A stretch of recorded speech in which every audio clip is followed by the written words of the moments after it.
Hi there, guys. My name is Nadaloon, and welcome back to The Letter. Let's just start off, shall we?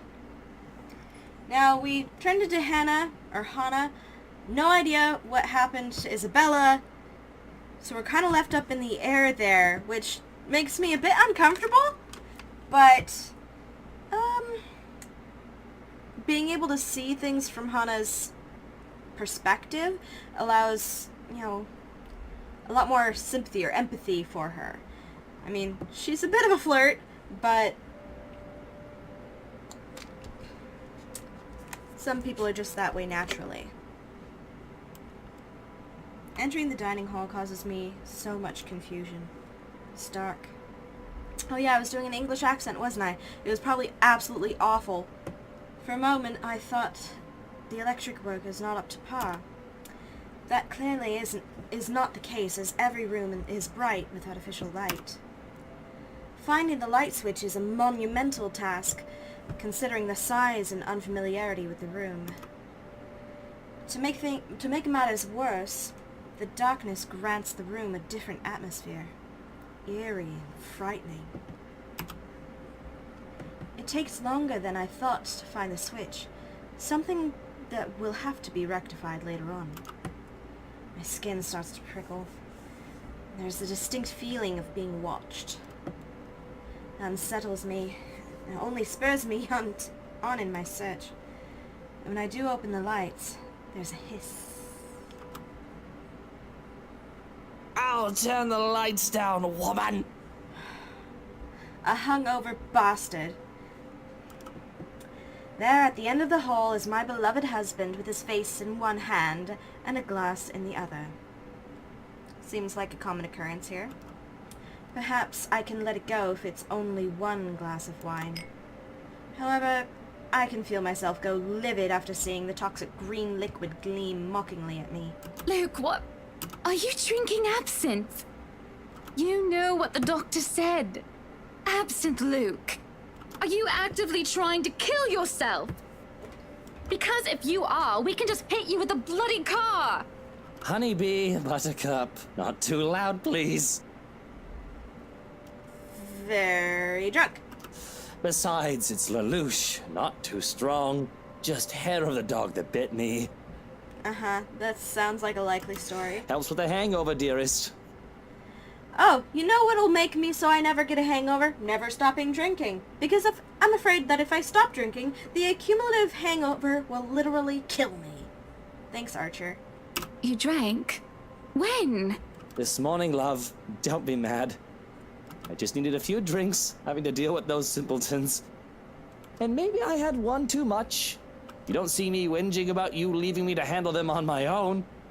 I had to attend the photo shoot and interview with Luxury Living. You know that. He's acting like a child. But we may see from his perspective, he may have some other more deep-seated issues. Still, he's got a problem. Let's not make this about me, Luke. This is about you and your drinking problem, and... Oh, I don't know, Hannah, darling. What if my drinking problem, as you like to call it, is linked to you? Okay, I've been with someone who blamed their drinking problem on me, and that is not okay. It's just narcissism. If we think about it that way, this discussion is about you. That was pretty mean of you, leaving me alone to do all the work like that. A lot of toxic people like to try to project their own issues onto you. You can't use the interview as an excuse. I was informed the moment your little interview was done. So, what was it then, What were you doing?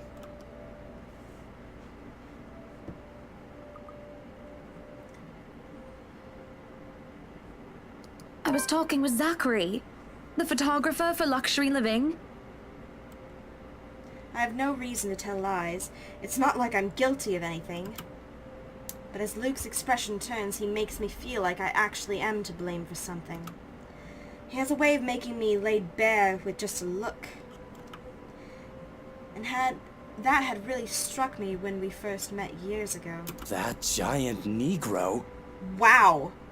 Dude. You were having a secret meeting behind my back and it was with him? What are you implying? I'm implying nothing. I'm just worried. You know better than to trust those media types, Buttercup. He must have been really friendly to occupy your time like that. But all he's looking for is his next big headline. He's a photographer for an interior design magazine. Doesn't matter. You let one little thing slip, one wrong move, and it'll blow up in the telly in the morning. He'll go to his journalist friends to gossip and make a quick quid. His eyes were the first thing I noticed about him. They were like nature. The grass and the trees, wonderful and breathtaking. Now, as I look at him, they're nothing but the same shade of green as the bloody damn drink in his hand. He was a perfect gentleman, Luke. I can't say the same for you as of recent. Excuse me again? We're talking about you, Hannah. No, I am pretty sure we were talking about you and your drinking problem, Luke, right? Hangover forgotten, during the course of this little spat, the man jumps to his feet and seethes. It looks like he's barely stopping himself from throwing the nearest thing he can find. Oh, it is not a problem. I can stop whenever I want. And even if it was, I think you can very well stay out of it, as it only affects my own kidneys or liver or whatever the bloody hell that shite pollutes. Whatever aftermath that occurs because of your little chit-chat with the Negro affects the both of us, however. Look, Luke, nothing will happen. You have to relax. It was just a friendly chat. Well, now I think I'm getting jealous. Or I would be if it weren't for this damn headache. Maybe you should drink more. Maybe. Supper is spent in silence with nothing but the occasional sound of silverware. The grand feast has been served. Well, grander than usual anyway. Most likely due to Luke's complaints of stress. A platter of native oysters with starters. A tranche of turbot with purple sprouting broccoli. Lemon, capers, and anchovy sauce for mains. I hate capers. To finish it all off, black tea and golden syrup sponge pudding with custard. But when our appetites are appeased and the plates are cleared away, Luke stands, kisses me goodnight, and leaves me to stare at my half-empty cup. Lonely in the lull of the night, I sit, in a house too big and too empty, foreign and unwelcoming. Even with its warm tone and homely decor, it feels cold. There's no need for tears, however, I know I can get through this like every other obstacle I've faced before. This is a minor setback in what I hope will be a long and happy life. To remind myself that this place is for Luke and for our future children fills me with a renewed vigor. Besides, it looks like someone's having a cry already. The wailing is far away and muffled, and at the same time it shakes me to my very core as I hear it, as if the suffering is just standing right beside me. Hearing it sends a chill down my spine and makes my skin prickle with goosebumps. Who is that?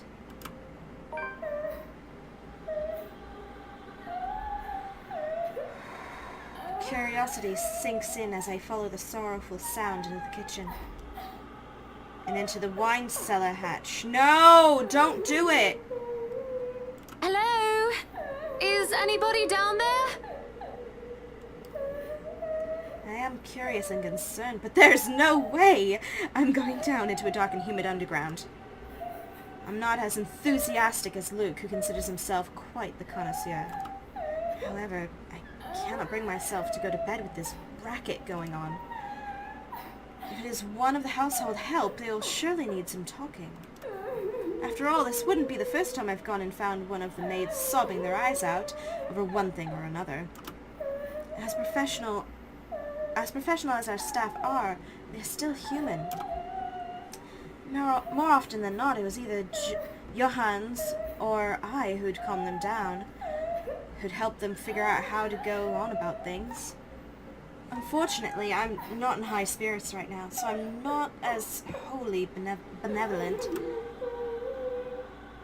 So I will call them out. Don't open the hatch.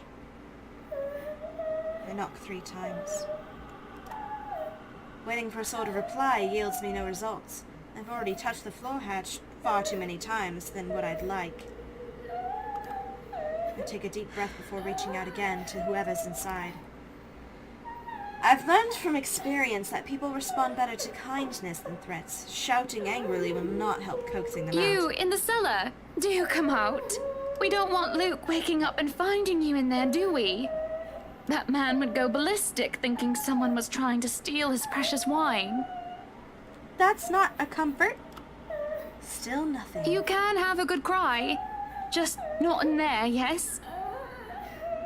Why don't you come out here and we can have a cuppa and you can tell me all about whatever it is you're bawling about?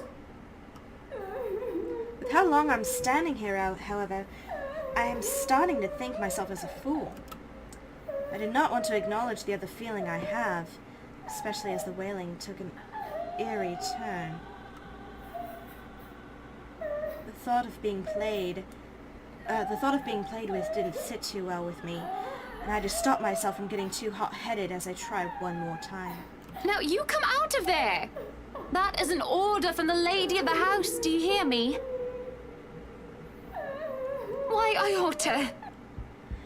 I freeze as a hand clamps down on my shoulder. The dread I've been feeling all this time makes itself known as I kneel, unmoving, not even daring to breathe.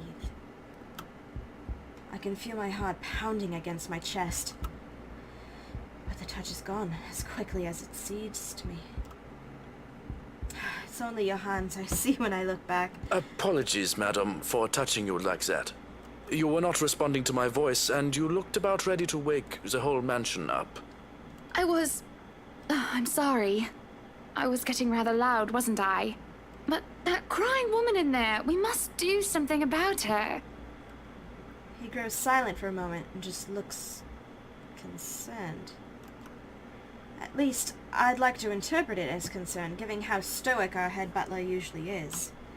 Or rather, it must have been concern, as he takes off a glove and presses the back of his hand to my forehead before his worrisome inquiry. I beg your pardon. What crying woman? Uh-huh. It was a trap! Are you feeling well, madam? Nope. In the cellar. Can't you hear her? Madam Hannah, no one is down there. What? The cellar is locked. Only Luke and I have duplicates of the keys. Nobody is down there. I stare at him in disbelief. But when I listen once more, I hear no crying. Tugging at the hatch for good measure, I prove his words to be true, too. The thing won't budge unless I had a key, short of using power tools on it. Perhaps it is time for you to go to bed, madam. Probably. You are simply tired and hearing things, a perfectly normal human experience. Perfectly normal. If you are still experiencing auditory hallucinations in the morning, you are free to consult with me. There's a cold feeling in the pit of my stomach as he helps me up to my feet. What he says makes sense, and who am I to question someone who used to be a doctor? I am just tired, that's it. Long day of moving, the interview, dealing with Luke. That has all drained me of any proper sense. Yes, I suppose you're right. I just need some sleep, that's all. Of course I'm right. Go on then. Gute Nacht. Good night, Johannes. Good night, house.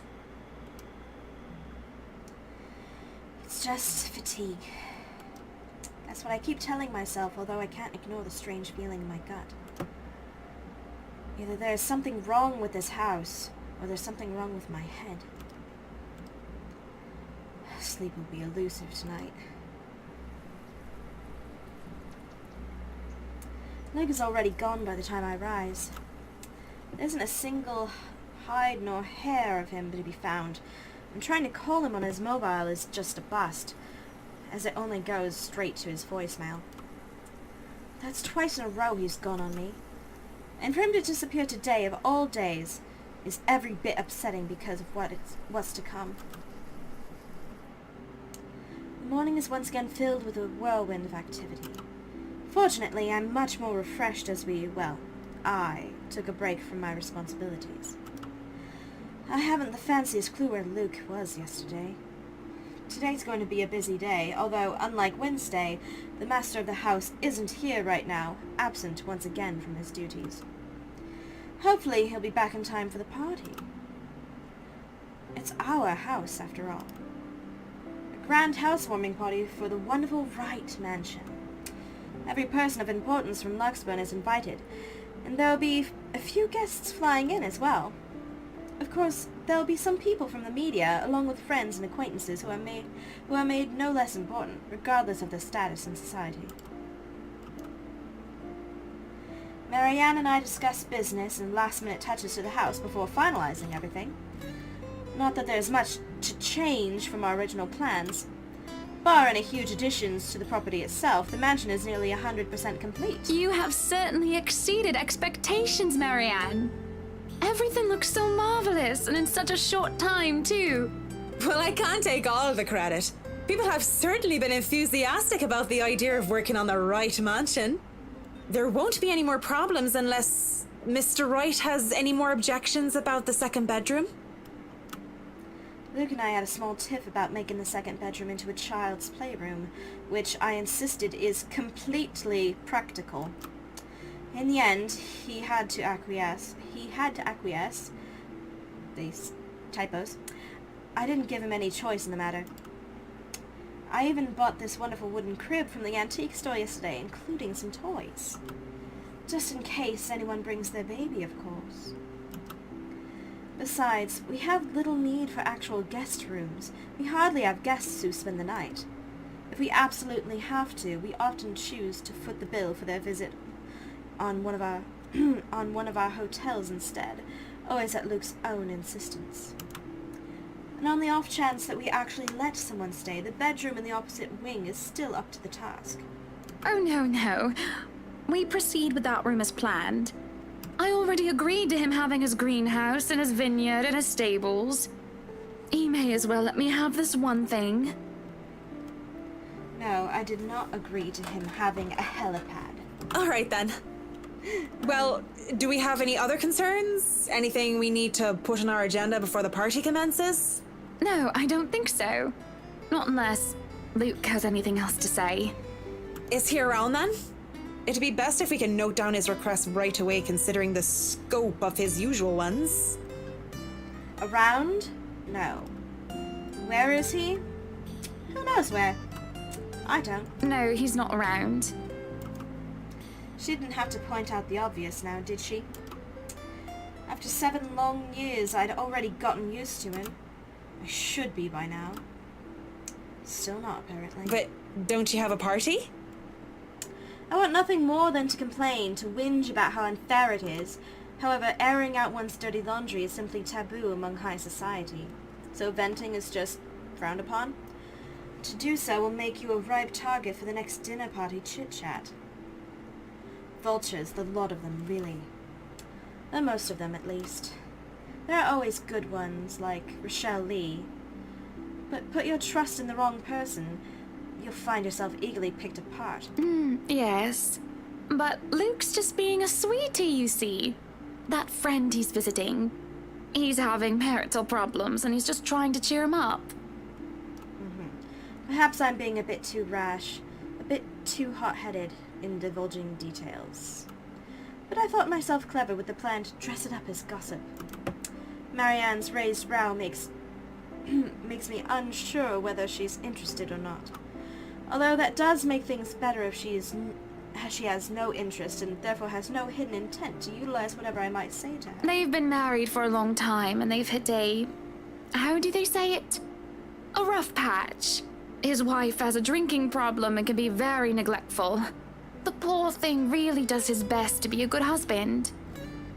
See? Projection. But it's never enough for her. Sometimes I think it's the years. Maybe it's been so long that they've lost that romantic spark.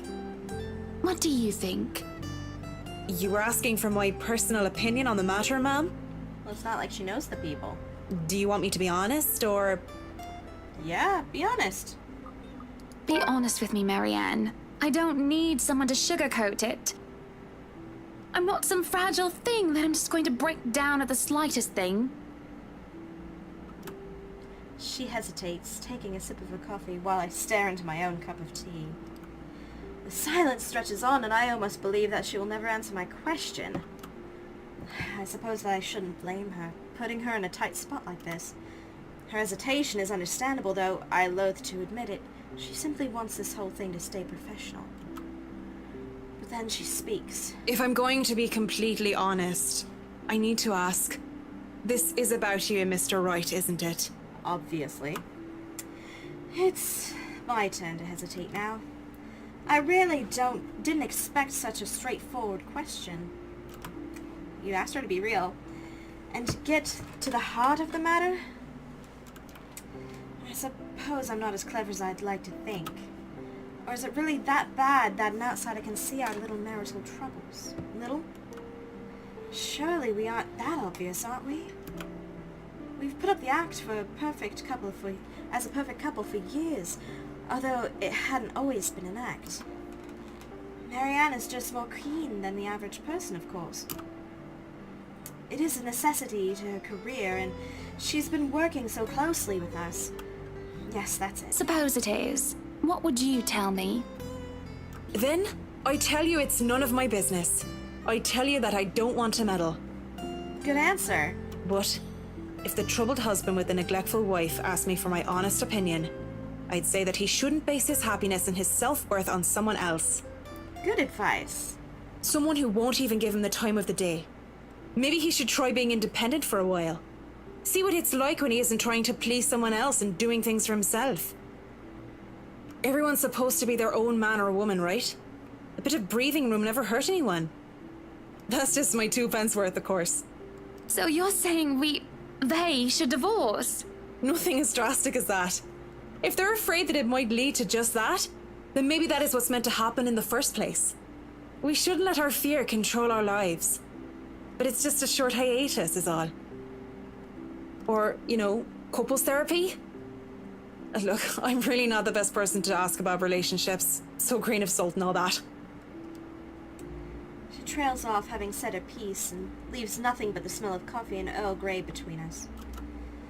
There's a calm despite the nature of what has just been discussed. To say that her words make me start to think is an understatement. To say that I'm not considering her advice is a lie. And to say that this might just be the calm before the storm is a possibility. Others have had shorter marriages, yes, but plenty have celebrated long and happy ones as well. My own parents celebrated their choral anniversary before they passed away. But 7 years? 7 years isn't a whole lot in the grand scheme of things. It isn't a whole lot of time to see what and where a relationship can bring us.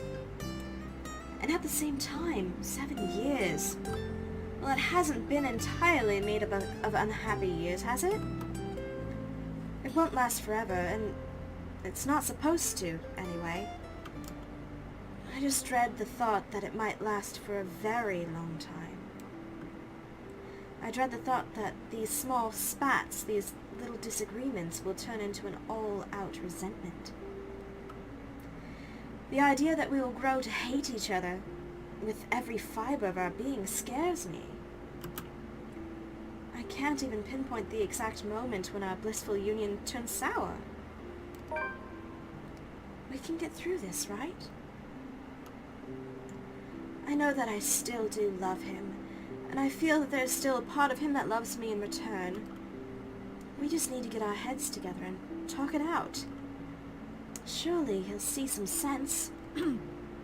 There's a cough before Marianne clears her throat.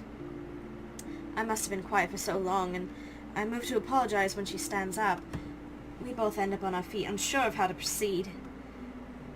Some sort of odd, awkward shuffle occurs as we decide whether to sit back down or not. I really should handle what's left of the work. You won't be attending the party? Oh, you really must, Marianne. I'll try to stay and chat. Maybe grab a few bites and a drink, but I can't be around for the entirety of the event. My apologies. Busy, busy, busy. You must stay a while. I'd love for you to meet some of my friends, and they're ever so excited to meet you. You need to say hello to the Lees, at least. If it wasn't for them, I'd never even heard of you. We'll see. So, if I can be excused? Certainly. You'll have to excuse me as well. I must attend to the party before any early birds arrive. Because, believe me, they will throw a fuss if things aren't ready, even when they're not supposed to be here until an hour later.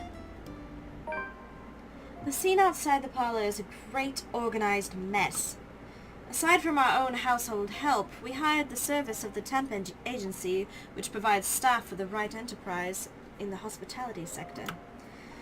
Even our very skilled staff cannot undertake a party this size on their own.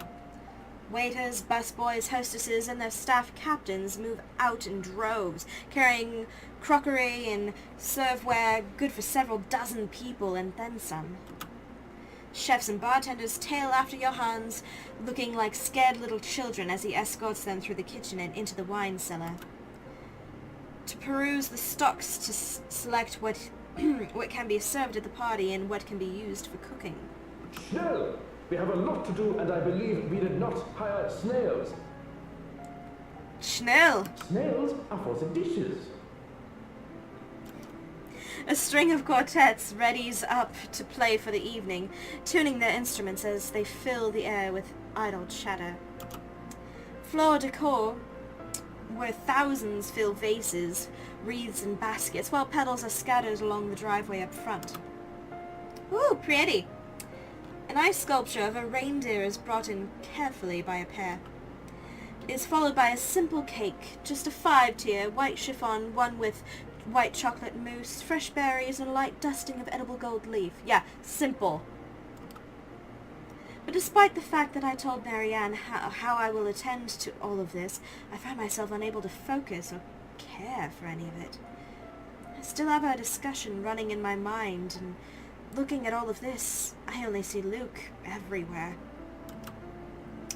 These are all the grand things that Luke wanted to have for the party.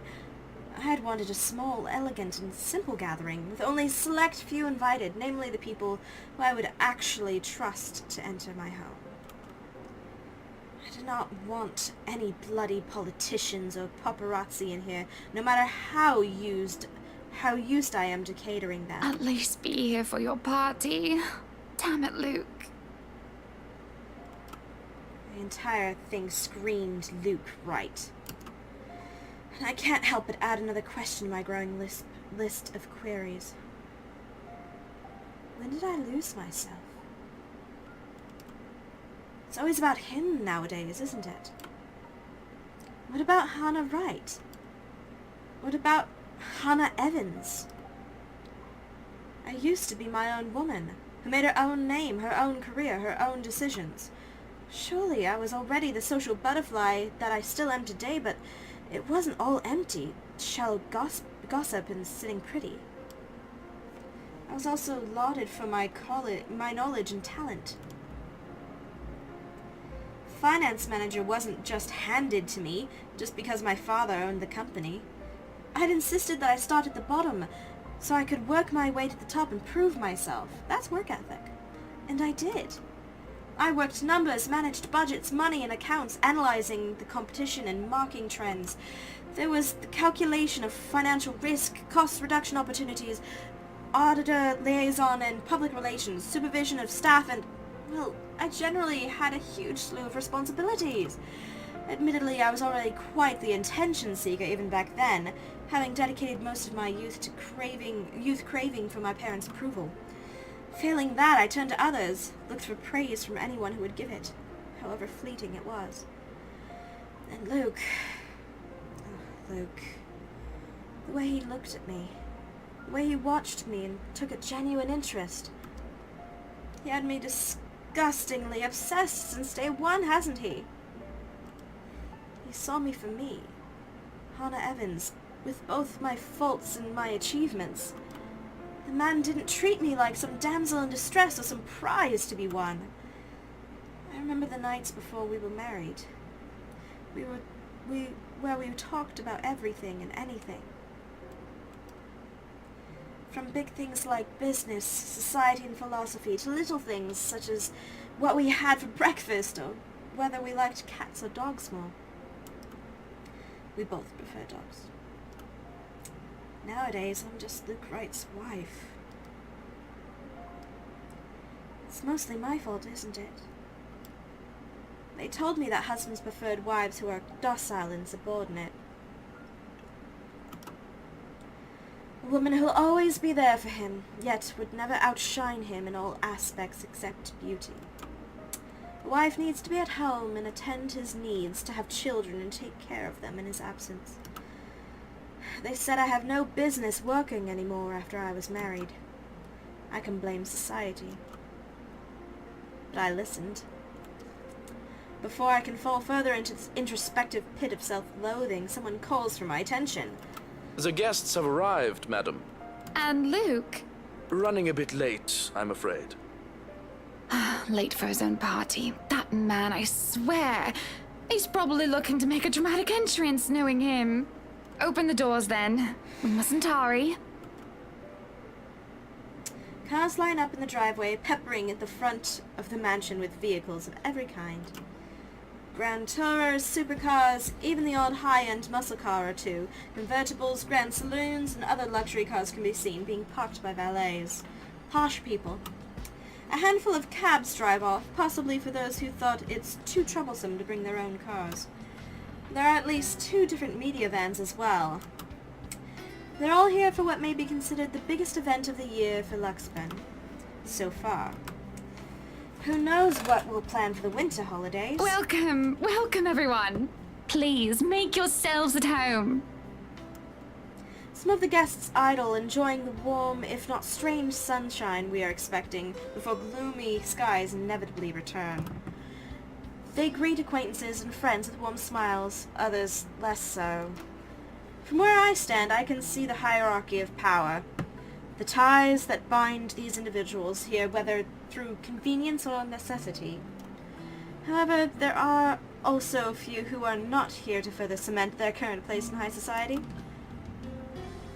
Such as that young man with his oriental hair. Oriental air. Oriental? That's how you describe a rug. Ignorant of the looks he receives from women and men alike. Be careful with Shirley, all Man right? from the Orient. Jesus Christ. Or that rose-haired woman talking on her phone while she looks unsure of why she's here exactly. Yes, I'm at the party already, Mom. Yes, I'll say hi to her if I can. I see Zachary, the photographer, as well. He talks to a few of the other media crew with an air of familiarity. I was just here a few days ago, yeah. Yeah, and the inside is huge, but the staff are pretty helpful if you get lost.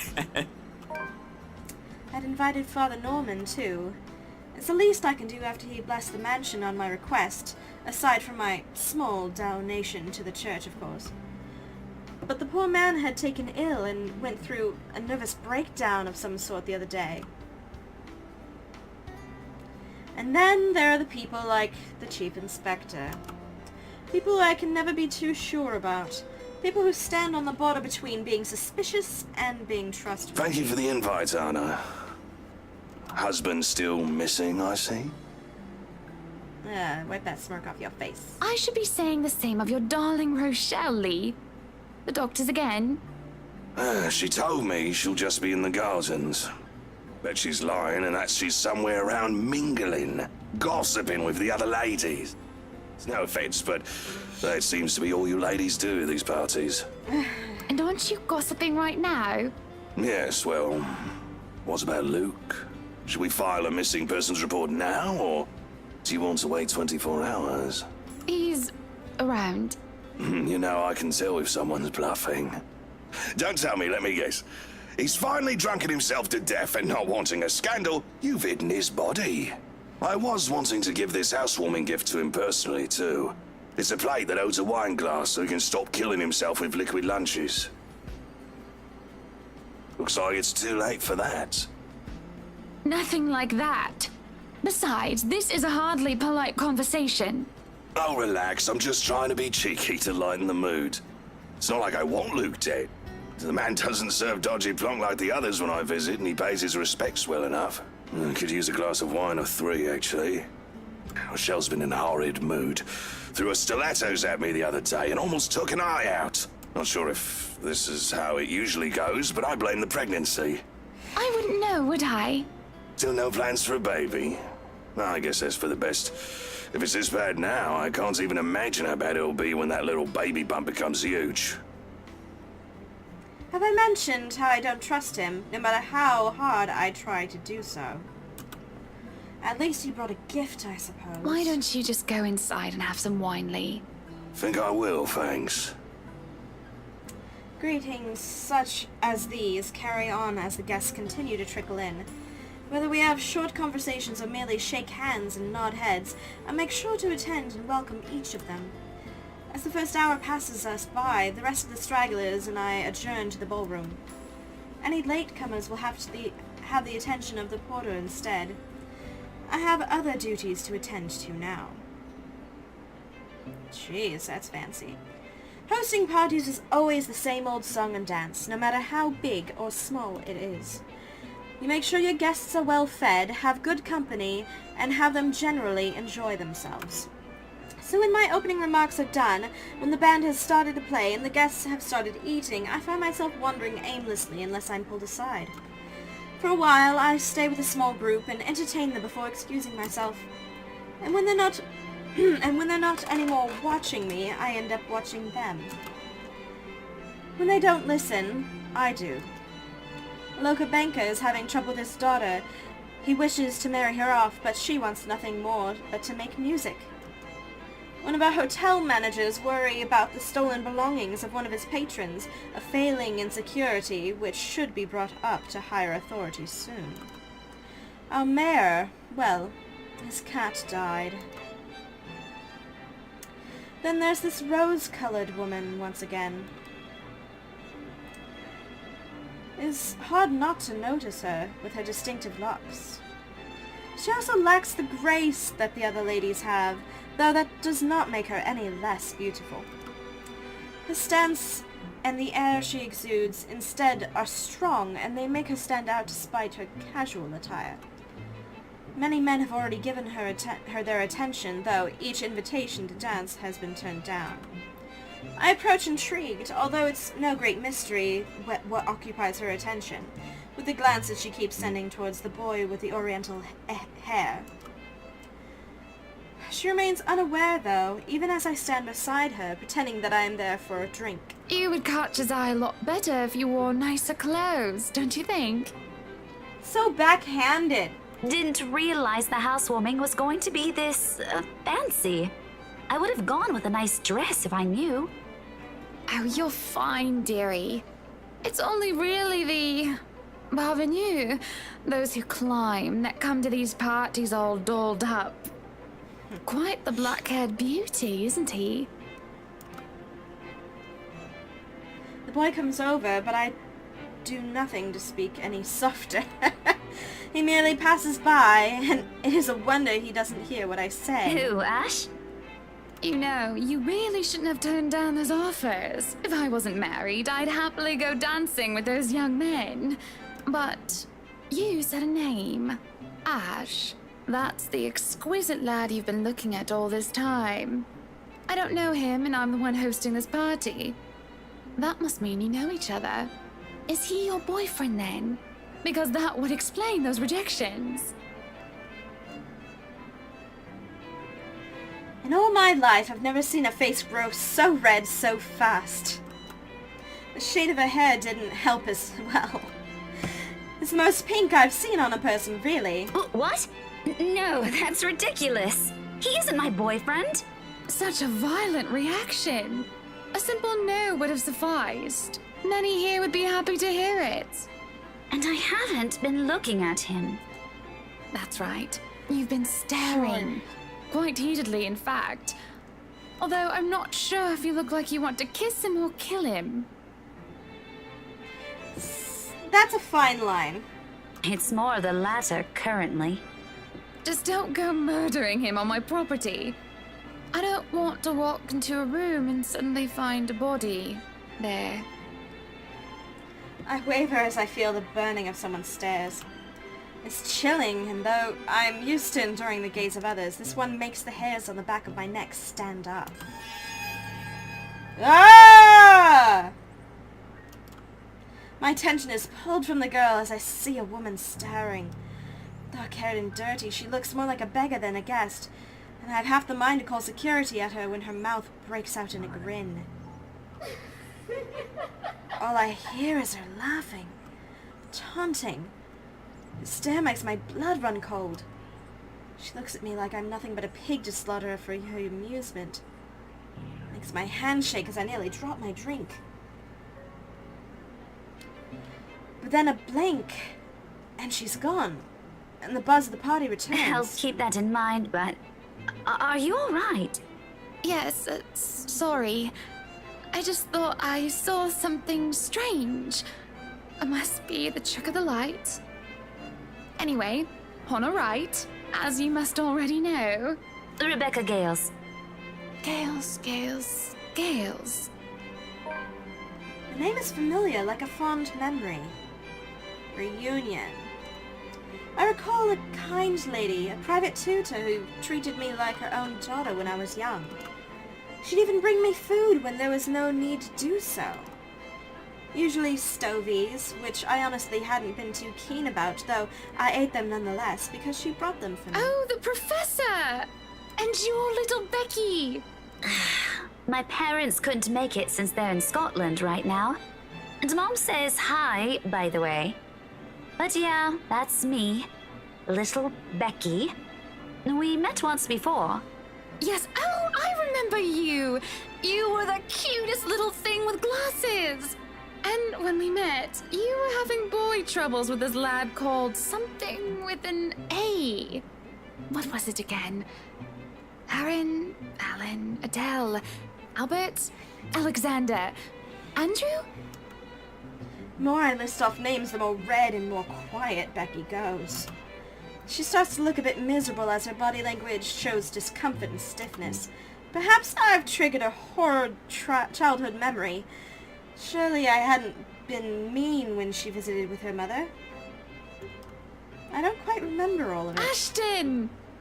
Ash! That man is that boy! The same one. Oh, goodness me, after all these years! I can see why, though. He's quite dashing. You don't really need to announce it to everyone within earshot, you know? Keep it down. I'm so sorry, but it really is cute. And a tad bit sad. This is a nice party, Miss Wright. Please, Anna's fine. We're friends of a sort, aren't we? We must be friends, seeing as I know about your little infatuation, Becky. Don't you worry, dearie. You'll have your happy ending yet. I don't know, this is a horror game. I'm not too concerned about that, am I? That's not what I'm looking for. Oh? And what makes you think that? Doesn't everybody want their happy ending? The idea of happy endings sounds like they're just for fairy tales.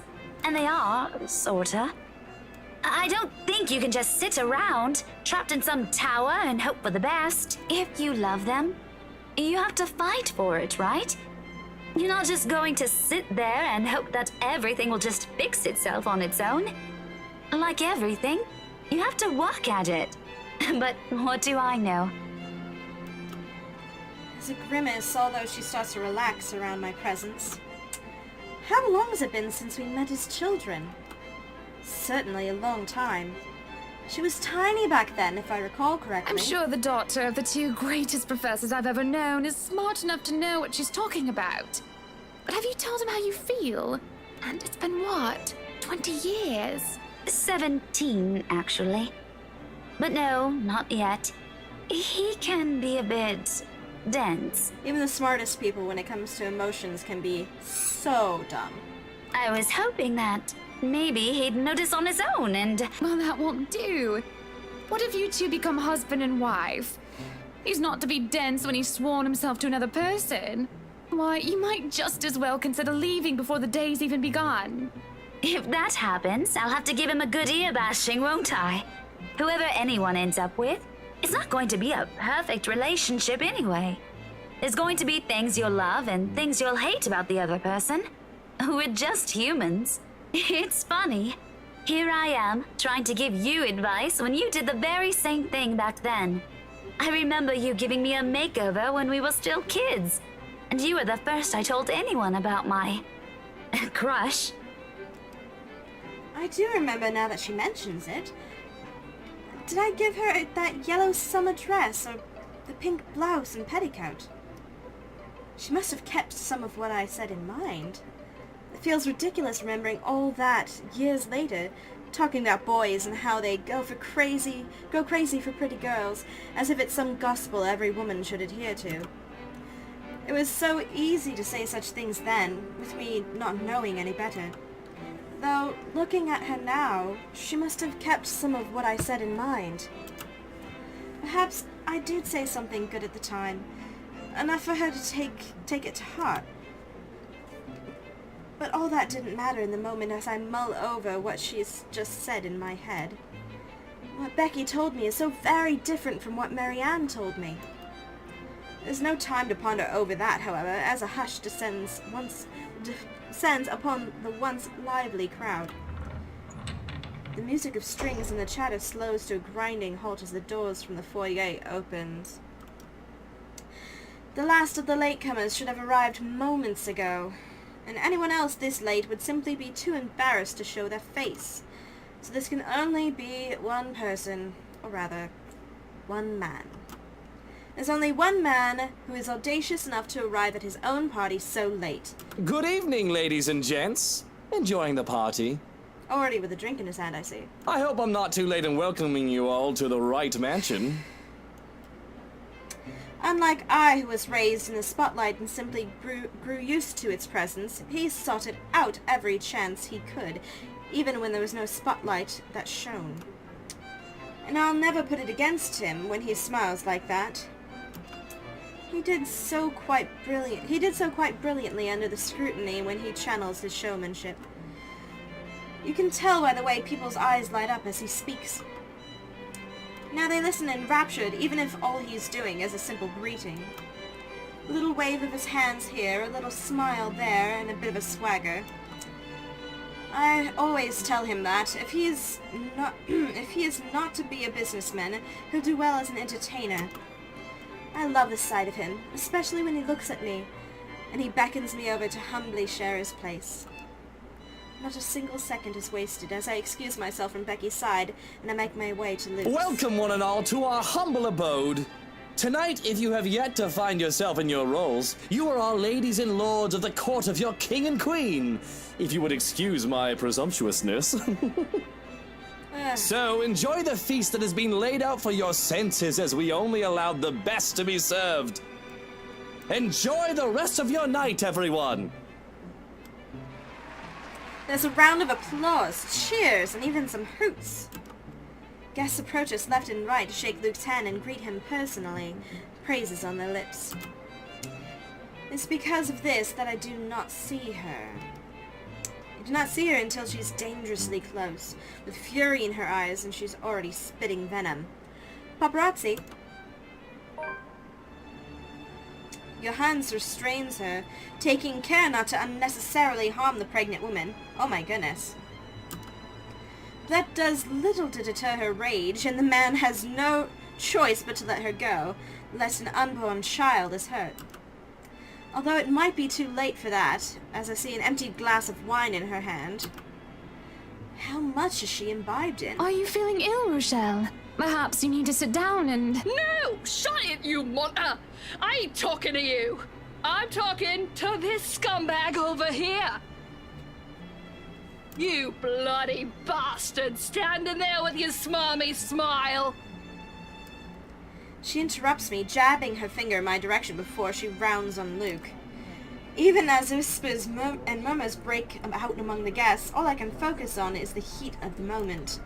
Obviously intoxicated, judging by the smell of alcohol in her breath. I'm not ticked off about this little display of hers, at least not yet. But I'm absolutely pissed by the fact that she'd endanger her own baby by drinking. There's a considerable amount of restraint and grace that I must exercise while I wait for her tantrum to subside. I keep a patient, if tight, smile on my face. Luke's expression, on the other hand, is indecipherable. Watch your tongue! You're on thin ice, Rochelle. Where's your husband? Who even invited you? I did. And I told you with great emphasis not to. Now we have a drunk, hormonal, pregnant woman causing a stir. What is even going on? I'm just about to ask that exact same thing. I don't know. But Rochelle, do calm down before you hurt yourself. I can't understand a word you're saying. Where is that husband of yours? Lee! Collect your wife right now! Don't you fucking talk like I'm not here and you're not responsible, you ass! You told me that I should wait for you in the gardens! Excuse me. What is this nonsense you're going on about? Knew it. Crazy talk! That's all it is! Just completely and utterly mad! Crazy talk, change the subject! Has anyone seen the Chief Inspector? I am pregnant with your little bastard. You promised me you'll take responsibility. God damn it, Luke. I finally got you to talk to me after months of silence, and you do this to me. What? What do you mean you're pregnant with? Luke, is this true? Lies and slander, woman! Security! Johans, take her out of here before she makes an even bigger fool of herself! No, you do not do this to me. I was so ready to leave my stupid oaf of a husband. I told you to leave that damn wife of yours. Look at her. Does she look like she wants a baby? Does she look like she could take care of a baby? You can't, you're drunk.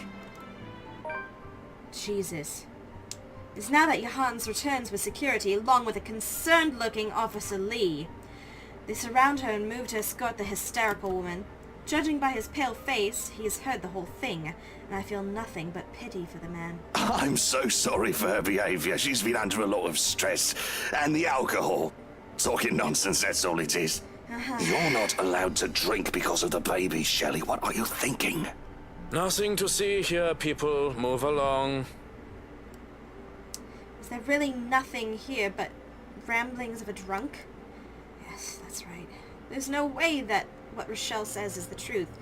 What she says doesn't match up. I know Luke. If such a scandalous meeting are to be arranged, he won't do it in such an exposed place, especially not near his precious flowers. And he definitely won't promise responsibility over a child unless it can be helped. Besides, Luke will never... He will never go so far as to sleep with another woman, right?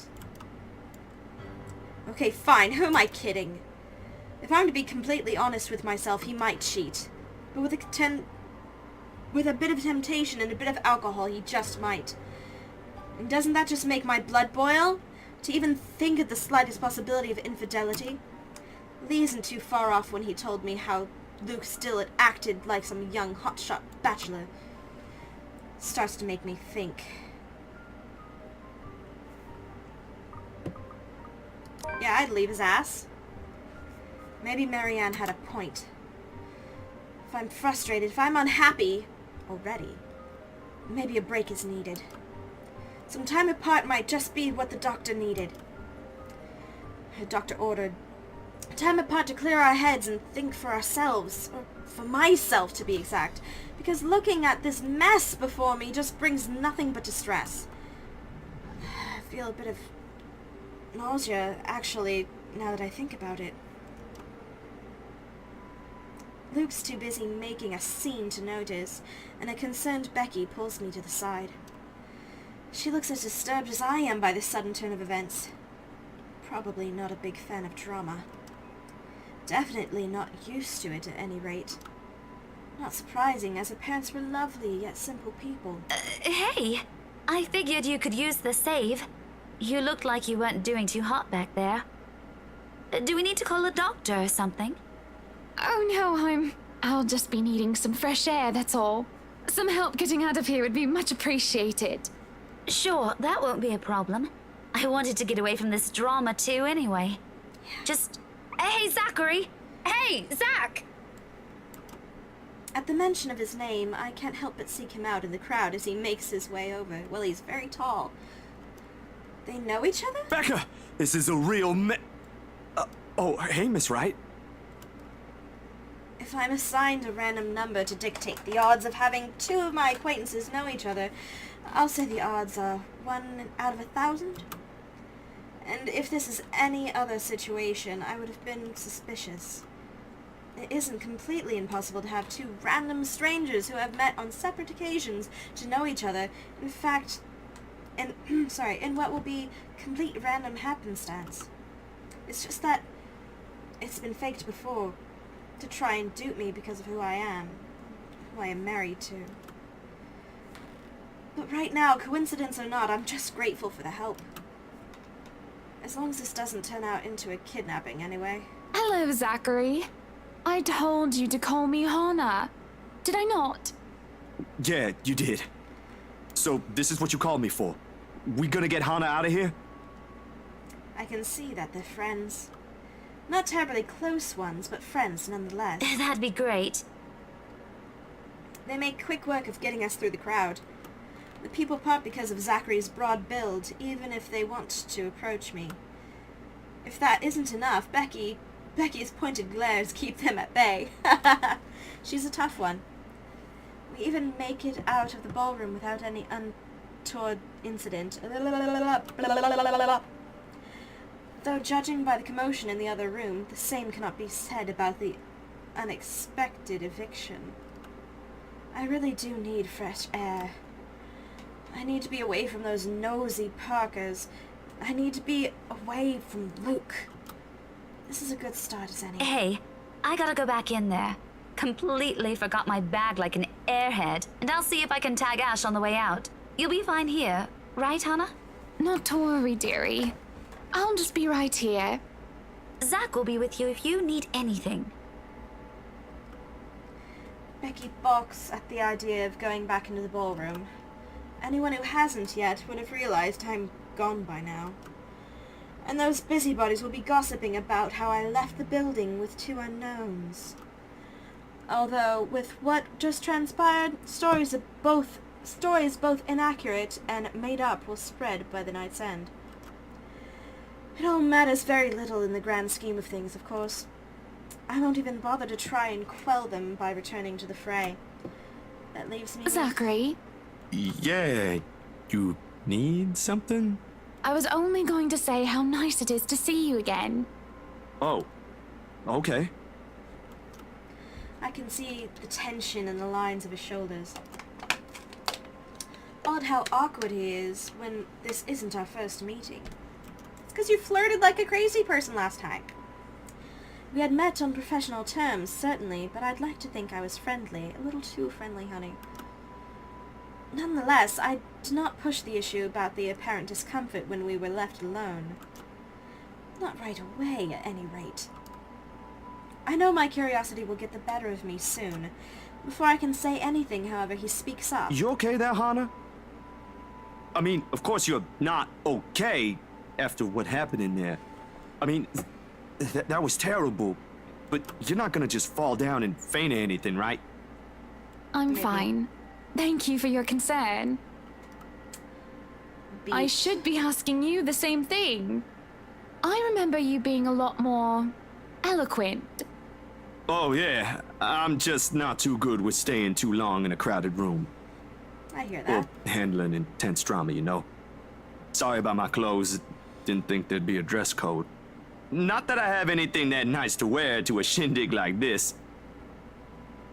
I dig nice, small, simple parties, so this is a real doozy for me. And do you host your own nice, small, and simple parties often? Only when there's occasion, birthdays and stuff.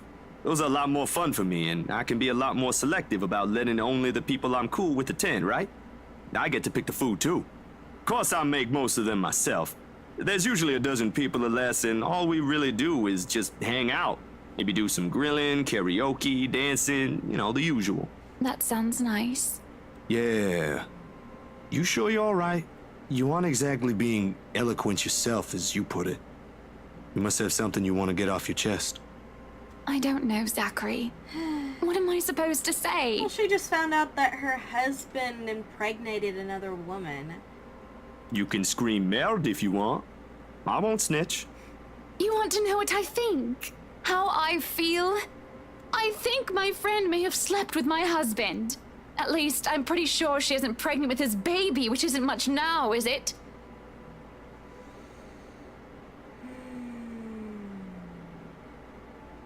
My husband is a selfish, pretentious, bloody sack of shite, and you know what? I don't give a flying fuck anymore! My God! Well, that ain't good. Not giving a crap won't make the problem go away. I'm going to ask him for a break, Zachary. I'm not going to pretend that there isn't a problem, but I just need to step back. Fair enough. As long as you don't just up and disappear on him, I suppose. Yes. Now can we please stop talking about him? Tell me more about your small, simple parties. Karaoke and dancing. How does that even go together? Very easily. Simple, really. We hope Ash doesn't take the mic, put on a bit of fun music, and just dance. That works. Not that I can, but there ain't nothing complex about it. You can't be that bad. I'm pretty good with the twist. Or, that's what they tell me, at least. I think they're just being nice. I'm sure it just looks awkward.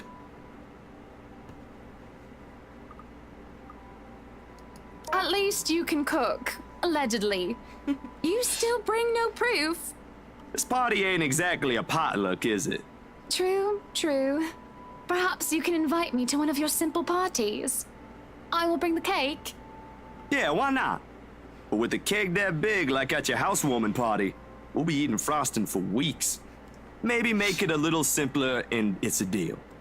Simple would be nice. It's good to have close friends that you're, you know, able to just be yourself with.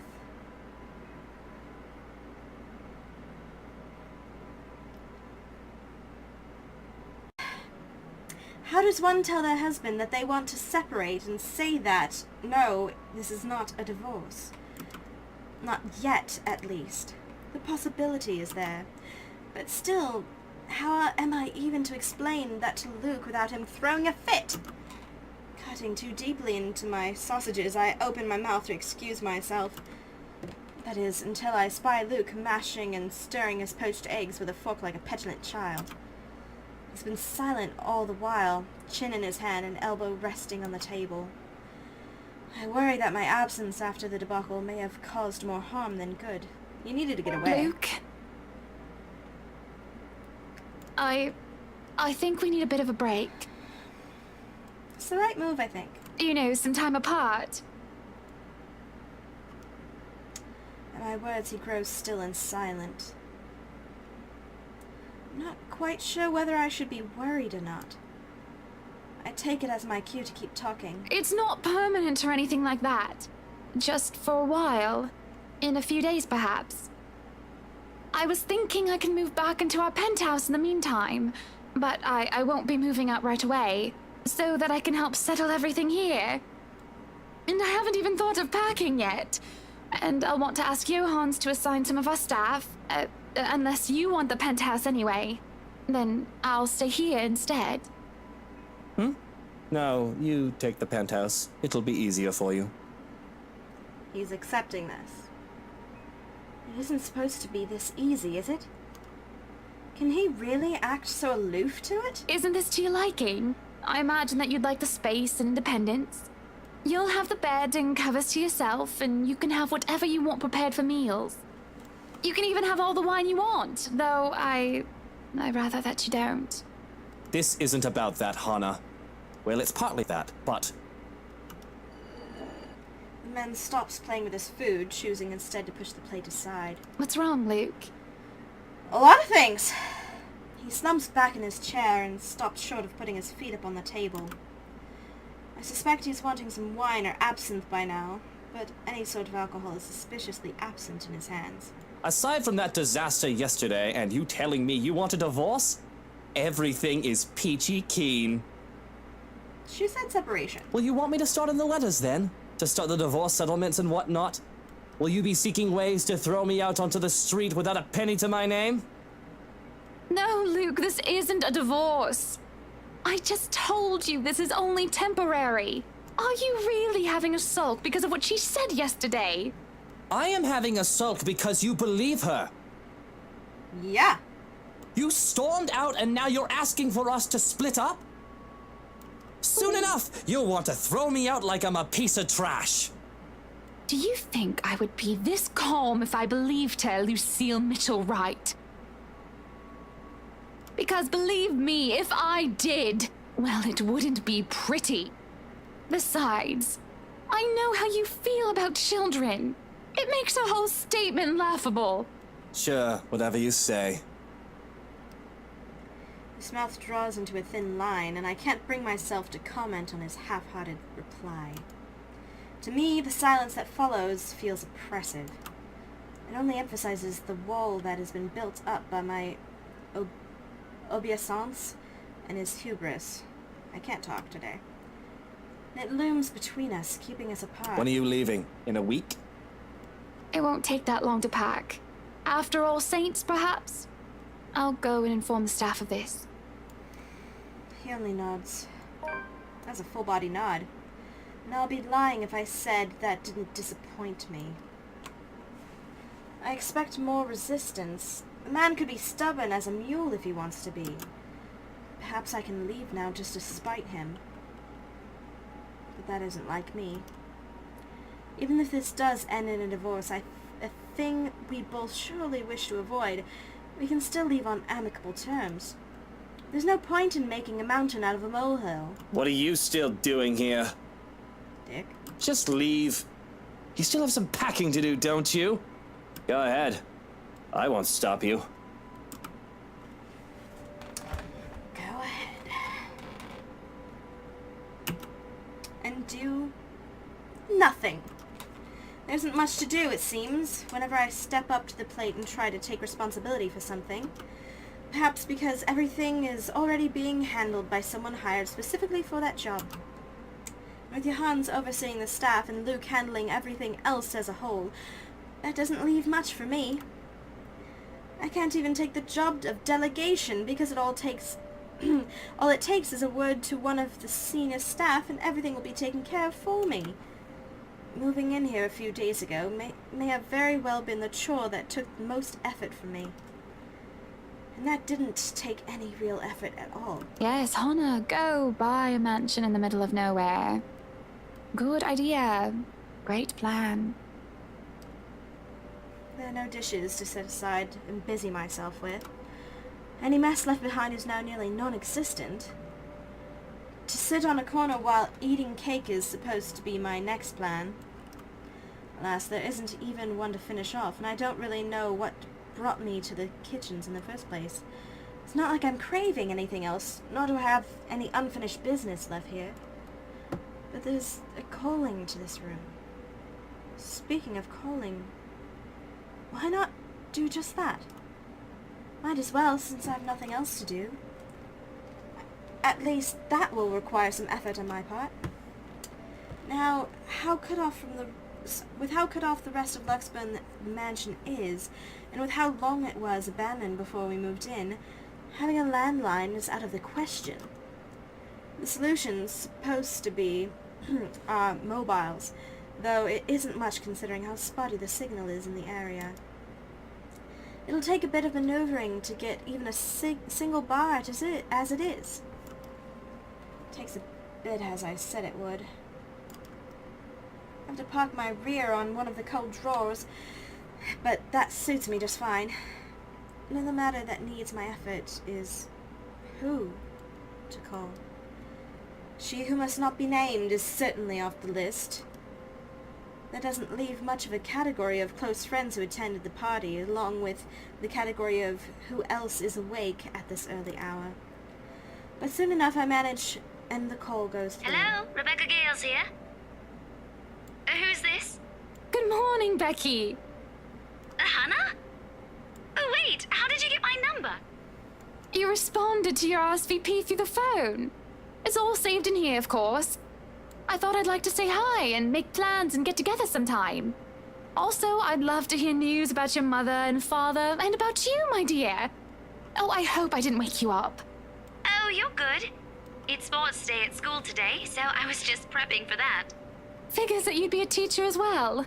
I'm sure your students must absolutely adore you. Don't know about that. Mathematics? History, actually. Anyway, it's real nice to know you've got my number. I was going to ask for yours because Mom wanted to keep in touch. You could have asked, silly girl. I would have gladly given it to you. Couldn't, though, because, well, the thing that happened. But really am sorry, though. I gotta run. School, schedule, stuff. Is there anything else you want to say? Don't want to use the mobile while driving? Oh, of course, of course. I shouldn't keep you. But I wanted to thank you for your company yesterday. She just needed somebody to talk to. Not a problem. I was hoping you could thank Zachary on my behalf as well. He was really kind and wonderful. Well, you can tell him that yourself if you want. I can give you his number. Oh, no, I don't want to be a bother. Intruding on his privacy. Pretty sure he'd be fine with it. If you two are on a first-name basis and all. So, his number, right, it's... The call starts to go static, much to my frustration. Strange clicking noise drowns out most of her words, too. I can barely understand what she's saying.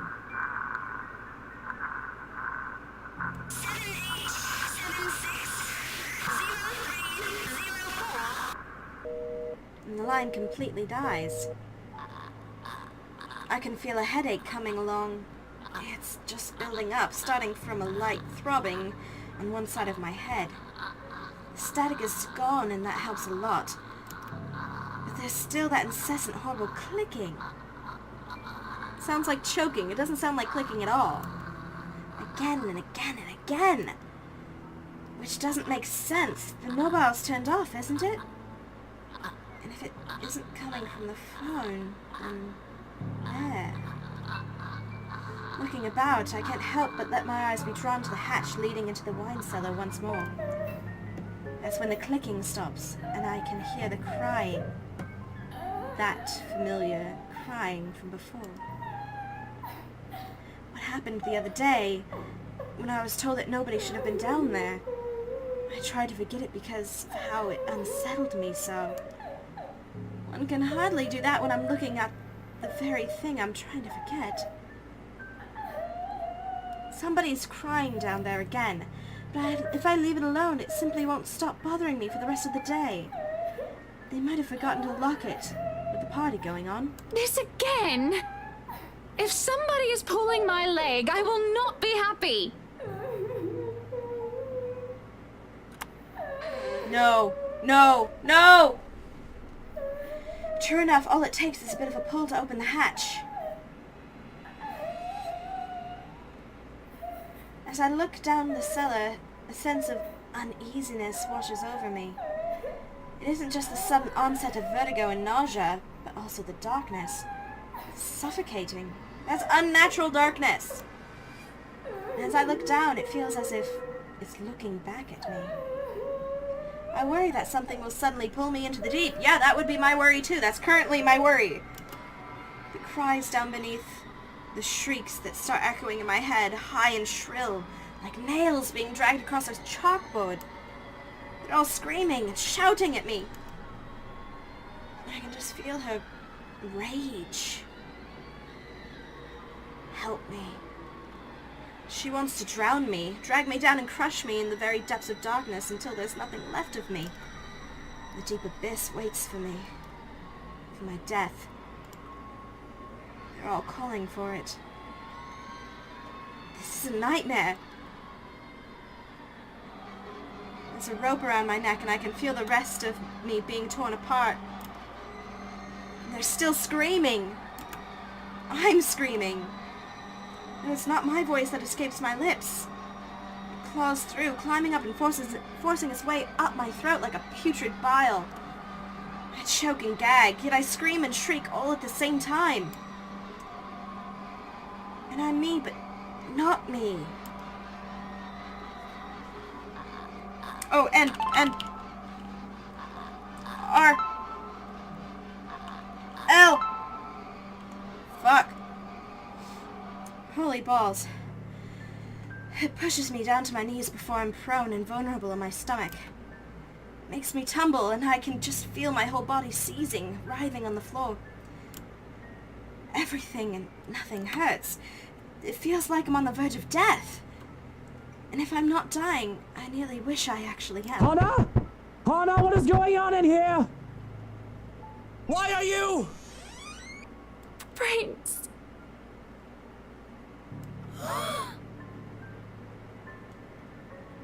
Seeing Luke, something snaps back, and I'm able to take a gasp of air on my own volition for the first time in what felt like centuries.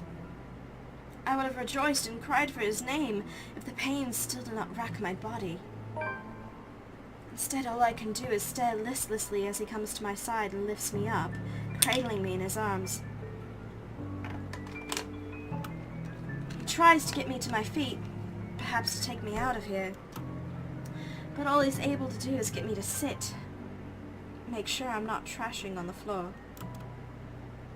I can still feel my muscles spasm, limbs jerking like a puppet's on a string. Luke holds me tight and keeps me still, so that I do not hurt myself anymore. Whatever it is that happened, has my mind feeling frayed and battered. Eventually, the pain dies down into a dull ache. My own tongue stops feeling like cotton. It's only now that I can feel the wetness on my cheeks, tears streaking down my face. The coughing racks my body, and that I don't feel like choking. And it just feels horrible. But I don't care. I don't care. Please. What happened here? Who did this to you? I don't know. I'm so sorry. Shh, it's all right. You're safe now, Hana. At least he cares. You're safe now. That's good.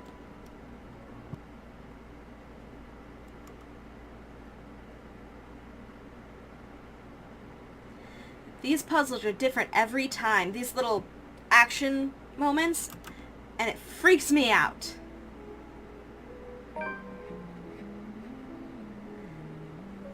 Alright. So that's where I'm going to end that one, because I just simply do not have any more time, and I'm going to continue with Zachary in the next one. It looks like we're going to get some of his perspective. So thank you guys so much for watching. Of course, please, if you like this episode, please hit that subscribe button down below and hit that like button. And of course, as always, guys, you have a great day.